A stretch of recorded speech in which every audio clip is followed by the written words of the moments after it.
Ben ritrovati e buon anno ancora, gentili amiche e amici all'ascolto. Guarda che Stella non si ferma. Capodanno ed Epifania al lavoro per documentarvi al meglio il lavoro del nuovo nato, il comune di Rivignano Teor.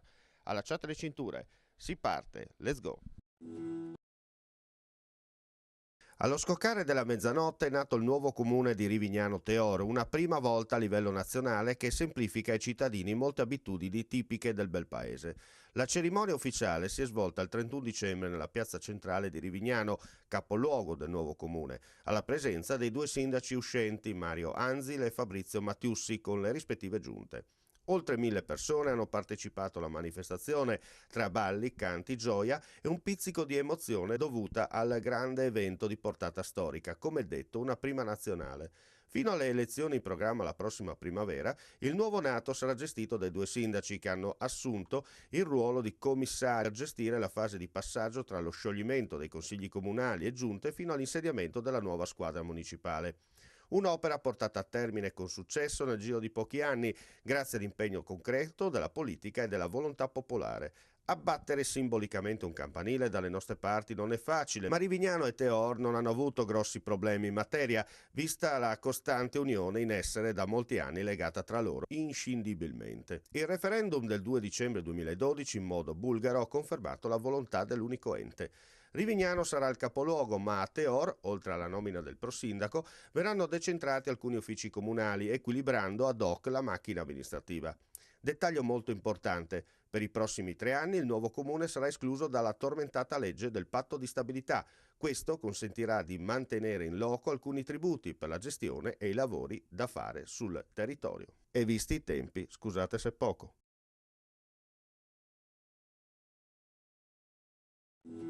Il nuovo comune di Rivignano Teor è ufficialmente nato. Obiettivo raggiunto, traguardo tagliato senza grandi difficoltà.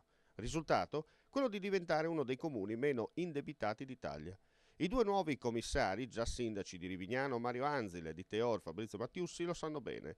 Il 2013 è stato l'ultimo anno di difficoltà per le due popolazioni vincolate da quella forca caudina tipicamente italica chiamata patto di stabilità.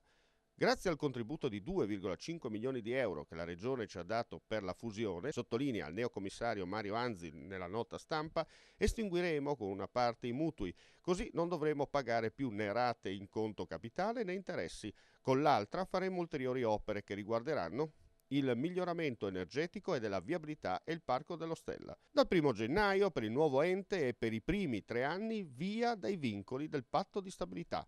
Nella prossima puntata di Guarda che Stella capiremo meglio dai due commissari le finalità del nuovo ente da qui fino alle elezioni amministrative in programma nella tarda primavera.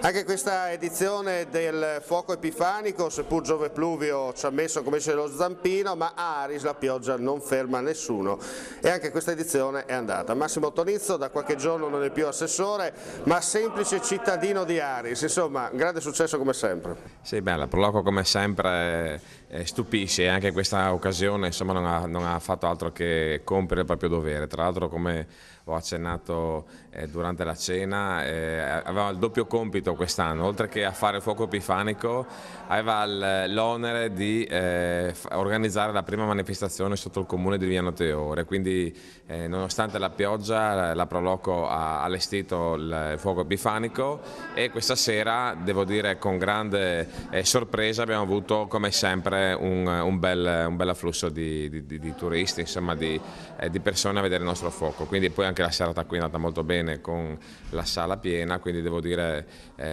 ennesimo successo della Proloco di Aris. Ecco, una goccia nel mare, una goccia nello Stella, però una goccia importante che dice che qui si vive sempre. Ma sì, insomma, posso raccontare un piccolo aneddoto, un episodio che è capitato proprio oggi pomeriggio. Voglio ricordare che siamo in piena alluvione qui ad Aris, Stella è esondato anche oggi per l'ennesima volta. È passato un signore, ci ha visto sotto la pioggia a costruire il fuoco e con il fiume a fianco in piena ci guarda e fa: neanche l'alluvione ferma quelli di Aris, e quindi insomma questo la dice lunga. Presidente, un marchio di fabbrica, un marchio vincente che dimostra che qui insomma la creatività non si ferma. Sì, ogni anno e anche con questo tempo siamo riusciti a fare qualcosa di particolare che nessuno si aspettava. probabilmente neanche noi aspettavamo tutta questa gente. Ecco, come ha sottolineato Tonizzo, è il primo evento dalla nascita del nuovo comune. Insomma, sì, c'è pioggia, anzi sposa bagnata, sposa fortunata? E così speriamo che sia anche per il comune bagnato, comune fortunato. Sappiamo che c'è la festa di Giulietta e Romeo, anzi di Lucina e di Luigi e tante altre cose insomma in essere. Ma adesso stiamo lavorando appunto già per il 14 febbraio, vedremo cosa possiamo fare. Senta, la nutria? La nutria sta bene. La nutria sta bene, ritornerà come diceva una vecchia canzone, sì, no? Sì. Perché venire a Aris, oltre per visitare Villa Savorgnan?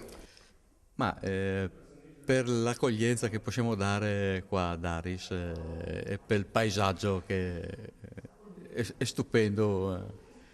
E soprattutto la Pro Loco è sempre in prima linea.